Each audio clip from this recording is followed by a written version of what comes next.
What's going on, people? We have another monthly card. It was announced today for the month of September. It should already be on the screen already. I'm not going to do the whole thing anymore. I always screw it up and I point in the wrong direction. And it's just a whole ordeal, you know? So, card's on the screen already. We're going to talk about it. It is Prankster Mage. It is an assassin card. 5 magic, a 5/3. Comes with ward, with the ability. While Prankster Mage has ward, it also has guard. And when it loses ward, it loses guard, obviously, but it also gains cover. So, what do we think about the card? Before we dig into some of the other cards that exist in the card pool that synergize with the card, let's just talk about the card in general. So, the most common bits of removal in this game right now that you're going to run into, one of the most common pieces is Sorcerer's Negation. So while Sorcerer's Negation will remove the text from this card as well as the ward, this card does survive Sorcerer's Negation, which is pretty big for one of these like warded threats. 3 health means it'll survive as a 5/1. No ward, but still, negation is not a 1-for-1, which is one of the concerns you have. Like if you're playing something like Glenumbra Sorceress, I know nobody plays that card. Where is she? But this is a 5/1 with ward, where honestly a 5/1 ward isn't horrible. Just there's so many pings that can get past the ward and then deal 1 damage, or just flat out dice to negation. You can't have your 5-drop dying to a 2-cost spell. So I think that's pretty big for Prankster Mage. Additionally, it being a 5/3 with ward and guard means you can drop it down in most matchups as most decks, and this card will be good a lot of the time. Its worst deck it fits into is probably aggro. However, it's pretty good in aggressive mirrors. It's just a slower card, so you're not probably going to want to be running this in aggro too often. However, this is a fantastic mid-range card. This is kind of similar. I don't think the power level is quite as high as Alfiq, but I kind of liken it to Alfiq, where it's a good card as mid-range against control, but where it really shines is in a mid-range mirror. If you get this card down first, a 5/3 with ward and guard means your opponent has to trade whatever is on that side of the board into this thing at least once. So let's say they just have a 5-drop left over. There's so many different 5-drops you can talk about. Let's just pick generic 5-drops here. Blood Dragon goes around guards. It's not the best example. But literally any of these cards, like if you look at like Markarth Bannerman, although it doesn't see a ton of play anymore. Something like Gnarl Rootbender if you're playing against like an assassin deck. There's just a lot of cards that are going to be coming down on turns 4 and or 5 that if they trade into this 5/3 with ward are going to just die right away, and you're left with a 5/3 left over.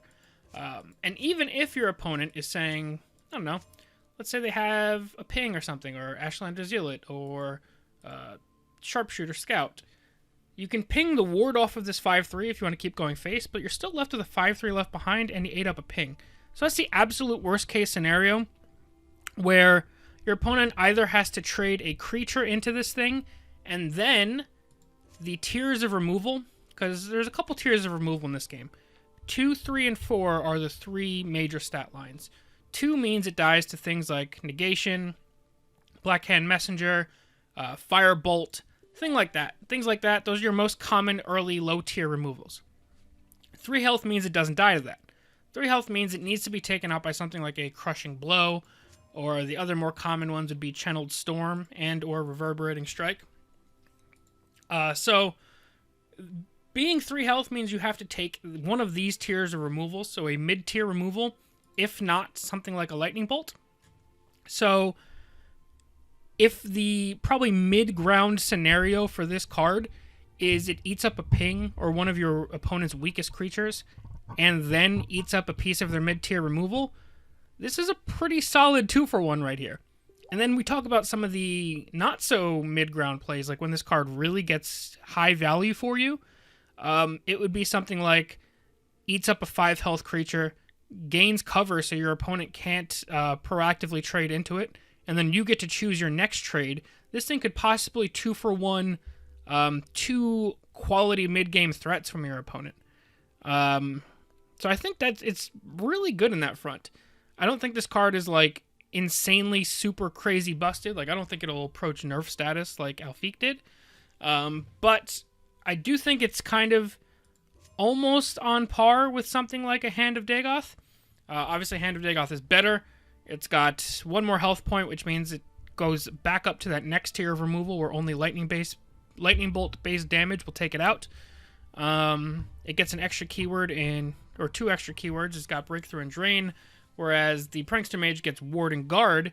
So ward and guard's actually better in some cases. And the other thing that I will say is the Prankster Mage gaining cover when it loses its guard means if you play Prankster Mage in the field lane or you play Hand of Dagoth in the field lane, both of them can very similarly have their wards removed by a ping. However, this 5/4, the Hand of Dagoth can get taken out by something like a Territorial Viper or anything left behind that is a weaker... Your opponent gets to choose what they take this out with if it's not a damage-based removal. Whereas with the Prankster Mage, unless they're using damage-based removal on him as well, you get to select your trade afterwards. So it could be better than Hand of Dagoth in those scenarios. Now, I know the most common thing people like to say whenever there's a strong creature shown is, well, it dies to Cast into Time, or it dies to Piercing Javelin. Newsflash, every single creature in the game dies to hard removal besides something like Nahagleaf. That doesn't mean the card isn't good. Everything dies to hard removal. Everything dies to something.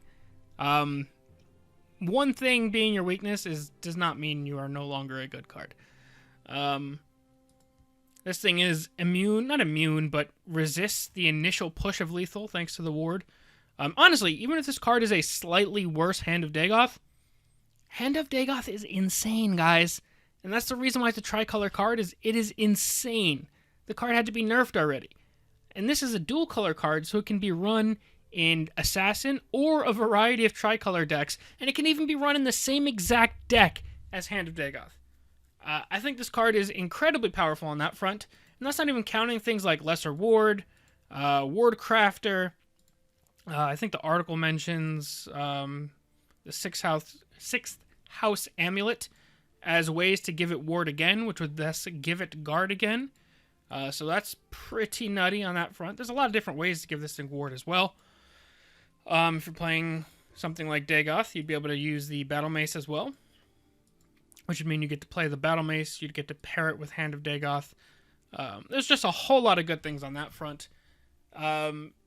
There's a potential for a mid to slower Assassin deck, playing things like Sadra's Agent, Baron Zaya, the Prankster Mage. Just a lot of different little annoying guards that are tough to deal with, that are resilient, that leave stuff behind. That has some potential. I just think that this card it's very easy to overlook because of the 3 health. People think 3 health, oh, it's just going to die to anything. And I think the card's biggest weakness, again, besides just flat out hard removal, is something like your opponent's aggro deck that is an aggro deck that tries to go wide. So something like tokens or just a lot of like 1 and 2 drops, maybe an aggro Crusader that's really low to the ground. And it also has to have pings or the ability to slam something small into this thing. So that's the card's biggest weakness, is it can just eat one small thing and then it loses guard and everything else goes face. However, in Assassin's colors, even if you get past this guy's ward, as long as you don't just instantly die, not counting things like your Alfiq or Abner Tharn plays coming up, in Assassin you have Ice Storm that can come down the very next turn, or you also have Debilitate, that if they don't kill your Prankster Mage, you can go face once, and Debilitate will cost the same as Ice Storm. If not, Debilitate comes the turn after. So there's just board wipes ready if you set your deck up to run this card well, if you're one of the slower decks that's running Prankster Mage, which I think is still a doable thing. There's also, and this is kind of reaching here, because this isn't I wouldn't say it's a typical use for this card by any stretch of the imagination, but it is still an option. This card right here, Night Prowler, this is when Night Prowler gains cover. I'm sorry, I thought it was when a card gains cover in Night Prowler, or you draw a card. So I was wrong on that front. Never mind. I was trying to give that card a little bit of credit, but I guess that card will just never, ever, ever live.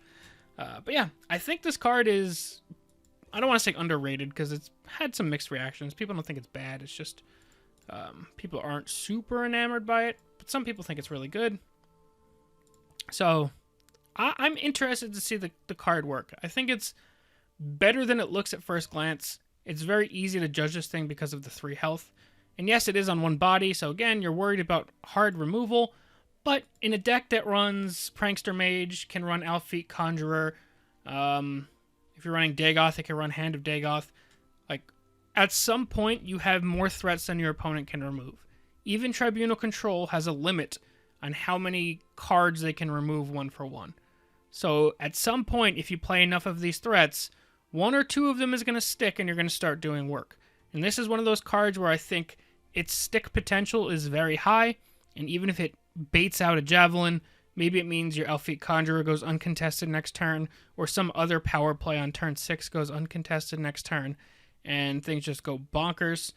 This card also works very well with something like Mentor's Ring, if you are playing that kind of slower assassin-based deck. That would allow you to give Guard and Ward to your entire board.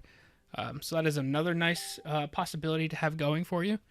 But yeah, I think this card is really, really good, and I think we'll be seeing a fair amount of it. Let me know what you guys think of Prankster Mage down below in the comment section, what decks you think it fits best into, or if you guys think I'm overrating it, let me know down below in the comment section.